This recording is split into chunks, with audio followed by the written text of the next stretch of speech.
but it's real superficial, and you can get lost in the sauce quick and let things, things happen and let you can feel yourself. And, life is humbling, man. It can get taken away just like that.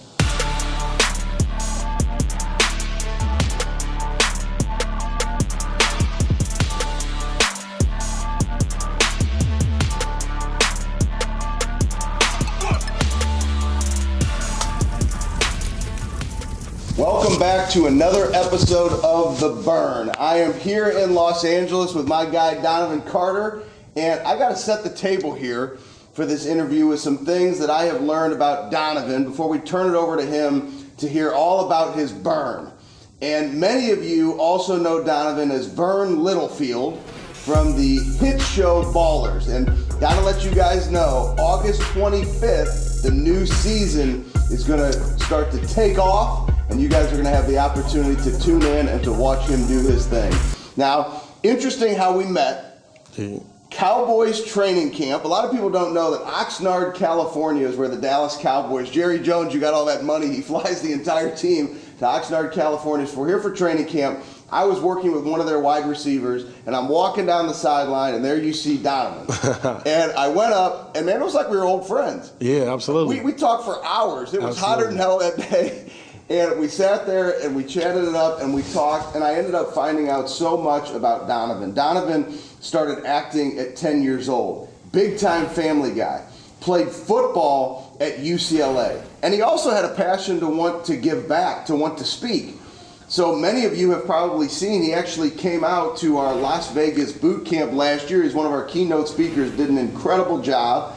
And I'm just so inspired by you and how you show up, how you live, your motivation, and I'm really excited for people to better understand that burn that lies inside of you that has caused you to do the things that you've done in your life. And one thing I want to mention, because I want you to touch on it, is recently you lost your grandma. Yeah, man. Rest in peace, Granny. She had a beautiful life, though. Was a beautiful woman. Came from Mississippi when she was 18, and she was born in 1934, so that was a time, when the South was different. So she came here from California and made it, man, was into real estate, worked for the post office, retired from the post office, owned 3 homes out here, was into real estate, was in the church a lot, did a lot of community stuff, and just helped me out through my journey. When I first got out of college, she let me move in with her, let me stay with her, let me figure out my dreams, what I wanted to do. Didn't rush my process, but gave me a place to stay and helped me out a lot, got me into the church, got me into being, in the Bible and the Word. And I just really appreciate, everything she did for me, and hopefully I'll continue to make her proud to this day. So for those that follow you on Instagram, yes, Jesus Calling by Sarah Young. It's a book that you and I both get into a lot. Yes. And I remember being at your house, meeting your grandma, which was a blessing for me to have the opportunity to meet her and spend time with her. Yes. And you could tell how proud she was. I'm an emotional dude, so we got to turn on the emotion. Yeah, man. She's a tough lady too. You could tell she was tough, but you could tell how proud she was of you in everything that you've done up to this point in your life, and her belief in everything that you're going to do. So how much has that meant to you in terms of being an example, to go play football at UCLA, to stay home, to now be a football player on TV, right? Yeah. So what has really been your fuel, your motivation? What has the burn been? Family? What is it deep down inside that causes you to want to keep achieving this greatness in your life? I think just the burn for me is just living right, man. And I've been in the Word and been in the Bible. I started probably like 2013. So I think my burn is just living right and just making Jesus, happy and being a light in this world and just being myself.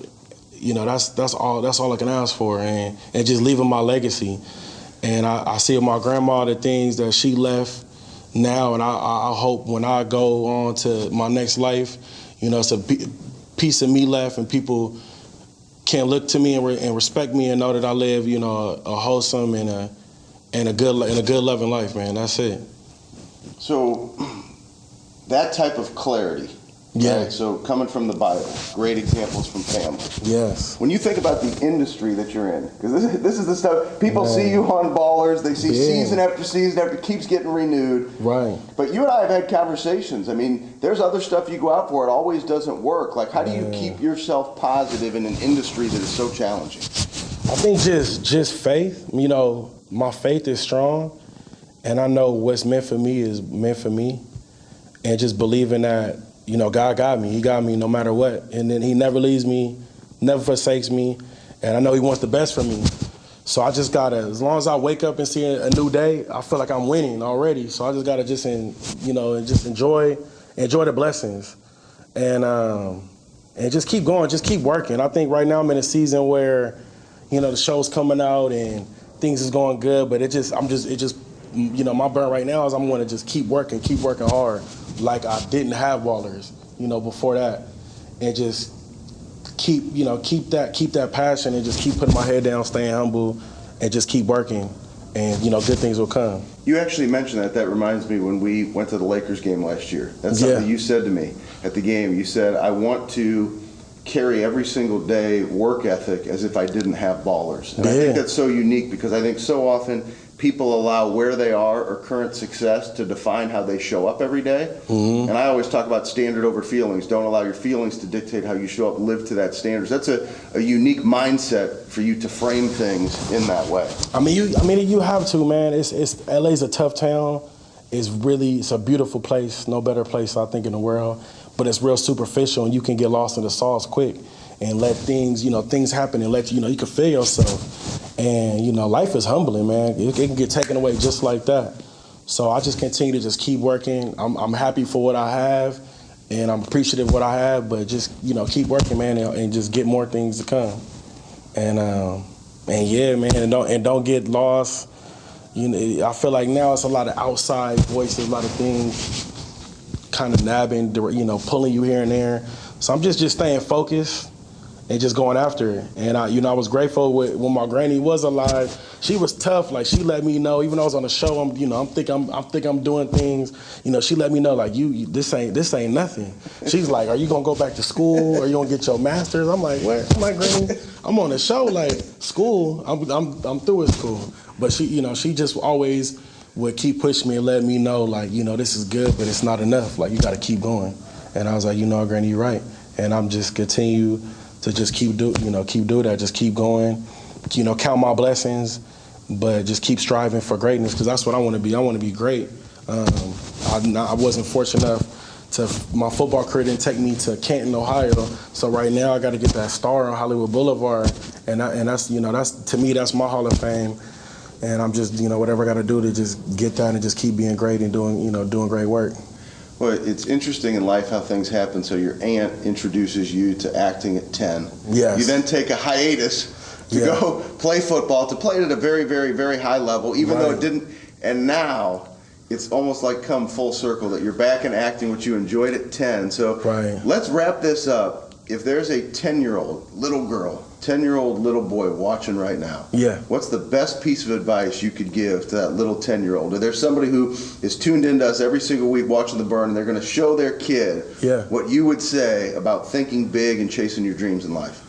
I mean, first, a 10-year-old, I'd be like, look, be 10. You know, enjoy being a 10-year-old, because I know at that age, you want to be grown so bad. You want to drive. You want to do this. You want to do that. And, you know, when you grown, it's different, you know. You got bills, you got responsibilities. So I would just tell them, enjoy being a kid, have fun, and just keep dreaming. Have no fear. I think 10 years old is a special age, because that's right before, you know, you start getting insecure and start caring what people think and start being worried about, you know, other things, about your friends and all that stuff. So I would tell them, be a kid, you know, have no fear.